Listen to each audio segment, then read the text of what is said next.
Now we skip ahead to the part where he talks about what happened in Beit Sahur, the Christian Palestinian town where he was born and where this Palestinian American citizen now lives.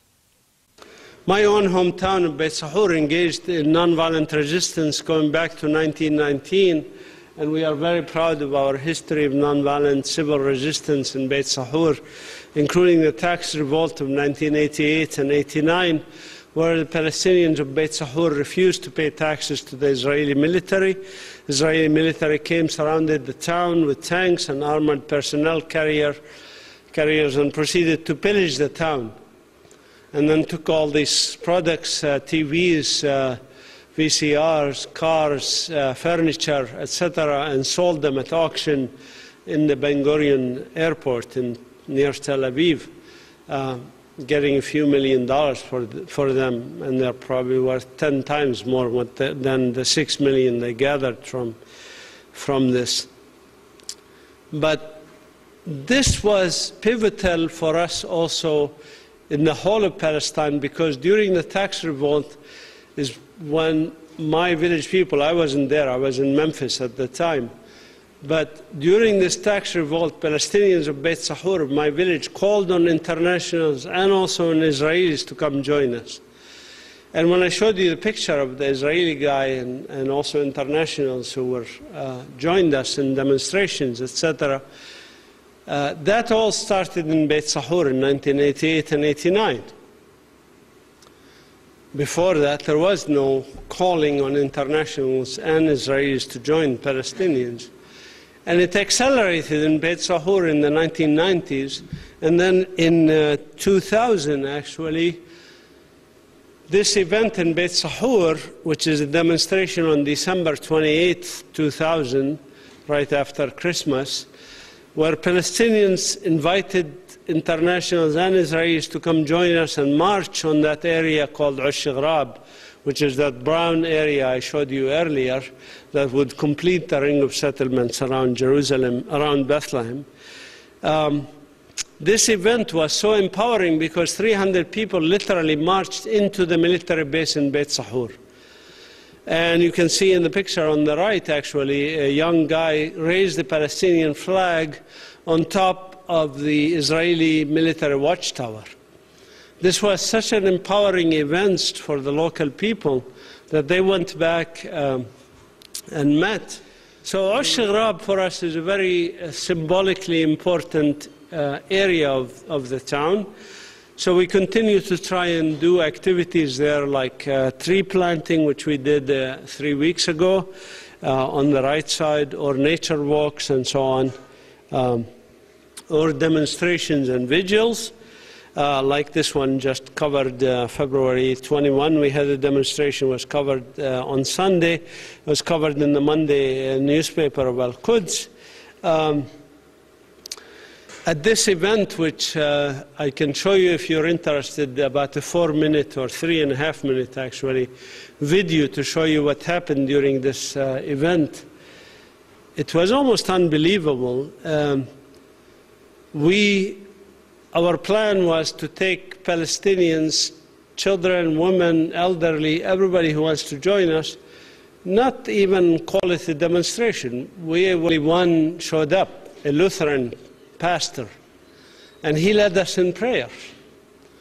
And as he was praying, the Israeli military barreled in and started tossing concussion grenades and tear gas at the gathered people, including men, women, children, young children. Again, I have the video here. If you're interested, I could show it to you. You want to see it? Yes. Yeah. Okay, let me just finish and then I'll show it at the end, and then we'll take question and answer. And so basically this was Sunday. What is it? Today is Thursday. Not last Sunday, but the Sunday before that, so about 11 days ago. The next Sunday we were going to pursue other events. And the next Sunday, we did not even want to do a prayer there or anything like that. We wanted to just walk through the area, which had no military, and then go and have some agricultural activities, fixing the lands, picking up trash, making the stone henges, stuff like that, stone hedges, things like that.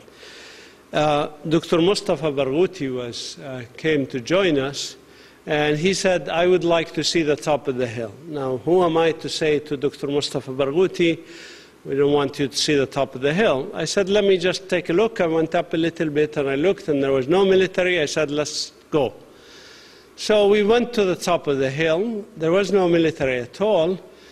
But as we reached the top of the hill, about 50, maybe 70 of us reached the top of the hill.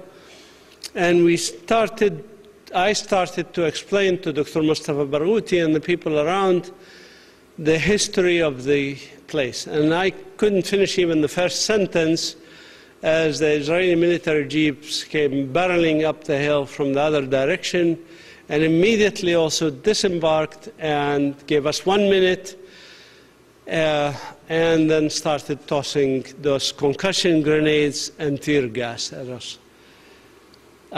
There were some young kids, this past Sunday.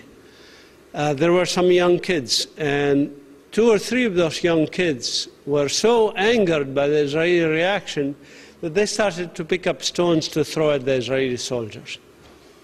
I immediately tried to stop them. Within like a fraction of a second, I tried to stop them, but it was too late. As soon as the Israeli army saw kids picking up stones, immediately they changed from the concussion grenades and the tear gas canisters to the rubber-coated steel bullets guns and started to shoot at those kids.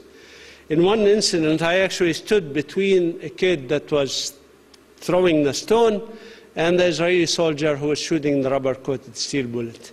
In such a way, I was actually endangering my own life in doing those, because those rubber-coated steel bullets can kill you. In fact, they killed many Palestinians using those things. This is the event that basically, of last Sunday, is what made the Israelis want me, basically. Instead of thanking me, actually, that I am now a wanted man, because the night after this event, I actually left that Sunday to come to the US for the speaking tour. I, as a Palestinian, cannot leave through Ben Gurion Airport, all right? I have to go through Jordan. So I left a day earlier than my wife because I have to go through Jordan. My wife was to leave the day after. So my wife was home the night that the Israeli soldiers came looking for me. I had already left. But they came in the middle of the night at 1:30 in the morning.